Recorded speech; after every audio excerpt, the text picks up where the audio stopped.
Hello everyone, welcome back. तो start करते हैं आज की सीरीज और इसमें बायो के क्वेश्चन हैं। तो हमारा क्वेश्चन है, कैसिन दुग्ध होता है होती है। तो कैसिन जो होता है वो कैसिन दुग्ध जो होती है वो प्रोटीन होती है। अगला प्रश्न है, दूध का धवल रंग निम्नलिखित में से किसकी उपस्थिति के कारण होता है। तो दूध का धवल रंग जो होता है यानी सफ़ेद रंग कैसिन के कारण होता है। अगला प्रश्न, निम्नलिखित में कौन सी प्रोटीन दूध में पाई जाती है। तो उसका करेक्ट आंसर होगा ऑप्शन नंबर बी यानी कैसिन। अगला प्रश्न है, शरीर में ऊतकों का निर्माण होता है। तो शरीर में ऊतकों का निर्माण किसके कारण होता है। तो वो होता है प्रोटीन के कारण यानी ऑप्शन नंबर सी। अगला प्रश्न है, पपीता में मुख्यतः कौन सा विटामिन पाया जाता है। तो पपीता में विटामिन सी होता है, ये घाव भरने के काम आता है। यानी अगला प्रश्न, निम्नलिखित में कौन विटामिन ए का प्राकृतिक स्रोत नहीं है। तो डी जो है यानी ऑप्शन नंबर डी दूध, ये प्राकृतिक स्रोत नहीं है, बाकी सारे प्राकृतिक स्रोत हैं। अगला प्रश्न, मानव शरीर में पाचन का अधिकांश भाग किस अंग में संपन्न होता है। तो ये होता है छोटी आंत में, यानी कि इसका मैक्सिमम पोर्शन जो होता है, मैक्सिमम पार्ट पाचन का, वो छोटी आंत में पूरा हो जाता है। अगला प्रश्न, अल्फा कीरेटिन एक प्रोटीन है जो अल्फा कीरेटिन जो है वो होता है हमारे त्वचा में उपस्थित होता है। अगला प्रश्न है, सामान्य क्रियाशील महिला के लिए प्रोटीन की उपयुक्त दैनिक मात्रा कितनी होती है। तो ये होती है 45 ग्राम, यानी कि एक महिला को 45 ग्राम की जो है प्रोटीन प्रतिदिन चाहिए होती है। अगला प्रश्न, दूध पिलाने वाली माँ को प्रतिदिन आहार में कितने ग्राम प्रोटीन की आवश्यकता होती है। तो कहता है 70 ग्राम, और बिना दूध पिलाने वाली यानी सामान्य महिला को 45 ग्राम। अगला प्रश्न, लार निम्न में से किसके पाचन में सहयोग करता है। तो लार जो है स्टार्च के पाचन में सहयोग करता है। अगला प्रश्न, निम्नलिखित में से किस विटामिन को हार्मोन माना जाता है। यानी एक ऐसा विटामिन बताना है जो हार्मोन्स के साथ साथ विटामिन भी है, यानी विटामिन के साथ हार्मोन भी है। तो उसके आंसर जो है वो ऑप्शन नंबर ए और डी दोनों सही है, जबकि हमें अगर एक ऑप्शन का चयन करना होगा तो केवल बताएंगे ऑप्शन नंबर डी, प्रियोरिटी में फर्स्ट डी होगा। अगला प्रश्न, विटामिन डी के सर्जन में निम्न में से कौन सा पाया जाता है। तो विटामिन डी में कैल्सीफेरॉल पाया जाता है। अगला प्रश्न है, प्रोटीन के पाचन में सहायक एंजाइम कौन सा है।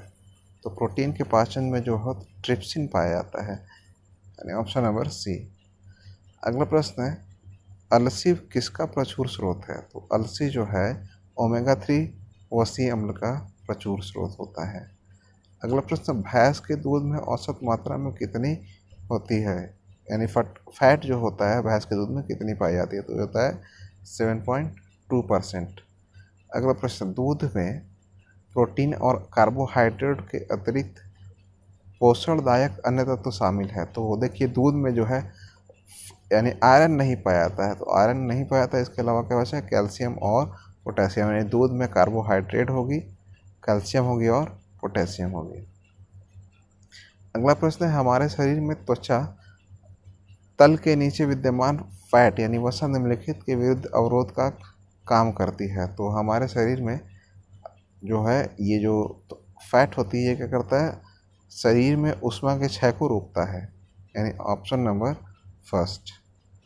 अगला प्रश्न है, अधिकांश प्राणियों के जीवित पदार्थ का लगभग 80% पदार्थ है। तो वो होता है प्रोटीन, यानी ऑप्शन नंबर फर्स्ट। अगला प्रश्न है, अन्य पशुओं में के मांस की तुलना में मछली का उपभोग स्वास्थ्यकर माना जाता है क्योंकि मछली में होता है। तो मछली में जो होता है बहुअसंख्यक वसा अम्ल पाया जाता है। अगला प्रश्न है, अगर अग्नाशय में खराबी हो तो क्या होगा। तो अगर अग्नाशय में खराबी हो जाती तो क्या होता है, इंसुलिन तथा ग्लूकागॉन नहीं बनेंगे। अगला प्रश्न है, अग्नाशय को पाचक रस के उत्पादन में उत्तेजित करने वाला हार्मोन कौन सा होता है। तो ये होता है ऑप्शन नंबर सी, सिक्रीटीन। अगला प्रश्न है, मधुसूदनी अंतस्राव एक, ये होता है पेप्टाइड।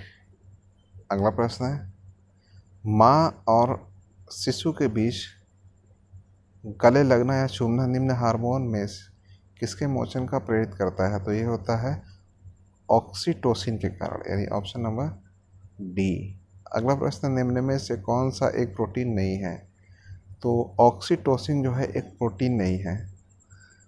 अगला प्रश्न है, कौन सी ग्रंथि दुग्ध निष्कासन हार्मोन ऑक्सीटोसिन का स्राव करती है? तो इसका जो करेक्ट आंसर होगा वो होगा ऑप्शन नंबर फर्स्ट, यानी पीयूष ग्रंथि। अगला प्रश्न है, गाय और भैंस के थनों में दूध उतारने के लिए किस हार्मोन्स की सुई लगाई जाती है? तो उसके लिए होता है ऑक्सीटोसिन नामक हार्मोन्स की सुई उनको लगाई जाती है। अगला प्रश्न है, थायराइड ग्रंथि से थायरॉक्सिन स्रावित करने के लिए उत्तेजित करने वाली अंतःस्रावी हार्मोन्स कौन सी है? तो ये होता है TSH, ऑप्शन नंबर फर्स्ट। अगला प्रश्न, निम्नलिखित हार्मोन में से किसमें आयोडीन है? तो थायरॉक्सिन में जो होता है आयोडीन पाई जाती है। अगला प्रश्न है, कौन से हार्मोन जो है लड़ो और उड़ो हार्मोन्स के नाम से जाना जाता है? तो इसका करेक्ट आंसर होगा ऑप्शन नंबर बी, एड्रीनलिन, यानी ऑप्शन नंबर बी। अगला प्रश्न, किस हार्मोन के स्रावित होने से हृदय गति बढ़ जाती है तथा उत्तेजना का अनुभव होने लगता है? तो इसका करेक्ट आंसर होगा ऑप्शन नंबर सी, एड्रेनलिन। अगला प्रश्न, आयोडीन युक्त हार्मोन है, तो आयोडीन युक्त हार्मोन अभी बताया कौन सा है? थायरॉक्सिन। अगला प्रश्न है, परितृप्ति एवं प्यास के केंद्र मानव मस्तिष्क के निम्नलिखित में से किस भाग में अवस्थित होता है? तो ये होता है हाइपोथैलेमस में, यानी ऑप्शन नंबर बी। अगला प्रश्न है, एस्ट्रोजन किसके द्वारा उत्पादित होता है? तो ये होता है पुटिका से, यानी कि ऑप्शन नंबर बी। अगला प्रश्न है, एस्ट्रोजन क्या है? तो एस्ट्रोजन जो होता है हार्मोन होता है, ऑप्शन नंबर बी। अगला प्रश्न है, निम्न में से किसकी कमी से मधुमेह नामक बीमारी होगी? तो इसे होगा इंसुलिन, ऑप्शन नंबर डी। अगला प्रश्न है, इंसुलिन का उत्पादन किया जाता है, तो ये होता है आइलेट्स और लैंगरहैंस की द्वीपिकाओं द्वारा, ऑप्शन नंबर फर्स्ट। अगला प्रश्न, मानव हार्मोन इंसुलिन उत्पन्न होता है, तो इसका करेक्ट आंसर होगा अग्नाशय में। अगला प्रश्न है, इंसुलिन एक प्रकार का क्या होता है? तो इंसुलिन जो है एक प्रकार का हार्मोन होता है, यानी ऑप्शन नंबर ए। अगला प्रश्न, निम्नलिखित में से कौन सा पादप हार्मोन नहीं है? तो पादप हार्मोन कौन नहीं होगा? इंसुलिन। अगला प्रश्न है, इंसुलिन प्राप्त होता है, तो इंसुलिन जो प्राप्त होता है डहेलिया की जड़ों से। अगला प्रश्न है, शरीर में अतिरिक्त ग्लूकोज ग्लाइकोजन में परिवर्तित होकर कहाँ भंडारित होता है? तो ये होता है लीवर में, यानी यकृत में। अगला प्रश्न है, निम्नलिखित में से मनुष्य के शरीर में कौन सी ग्रंथि वाहिनीहीन होती है? तो ये होती है अंतःस्रावी ग्रंथि, यानी ऑप्शन नंबर सी। अगला प्रश्न है, मानव शरीर में निम्नलिखित हार्मोन में से कौन सा रक्त कैल्शियम और फॉस्फेट को विनियमित करता है? तो ये होगा option number C, thyroid hormone, यानी ऑप्शन नंबर सी। अगला प्रश्न है, मानव शरीर की सबसे बड़ी ग्रंथि कौन सी होती है? तो ये होती है लीवर, यानी यकृत। अगला प्रश्न है, मानव शरीर में सबसे छोटी अंतःस्रावी ग्रंथि कौन सी होती है? तो ये होती है option number D, pituitary gland. अगला प्रश्न, निम्नलिखित अंगों में से पित्त का संचयन किसमें होता है? तो पित्त का संचयन जो होता है वो होता है अग्नाशय में, यानी ऑप्शन नंबर बी। अगला प्रश्न, निम्नलिखित में से पित्त का संचय किसमें होता है? तो पित्त का संचय तो होता है वो होता है पित्ताशय में, यानी ऑप्शन नंबर डी। अगला प्रश्न, शरीर के किस भाग में पित्त का निर्माण होता है? तो ये होता है लीवर में, यानी किडनी में, ऑप्शन नंबर फर्स्ट। सीरीज का जो है लास्ट क्वेश्चन है, और इसका ये क्वेश्चन क्या है, हरे फलों को कृत्रिम ढंग से पकाने हेतु प्रयुक्त गैस होती है? तो बहुत सीधा क्वेश्चन है, इसका करेक्ट आंसर होगा ऑप्शन नंबर फर्स्ट, यानी एसिटिलीन। आई होप ये वीडियो की लेक्चर सीरीज आपको पसंद आई होगी। इसके बावजूद इसमें किसी प्रकार की आपको क्वेरी या डाउट होती है तो आप हमें कमेंट बॉक्स में पूछ सकते हैं। Thank you for watching.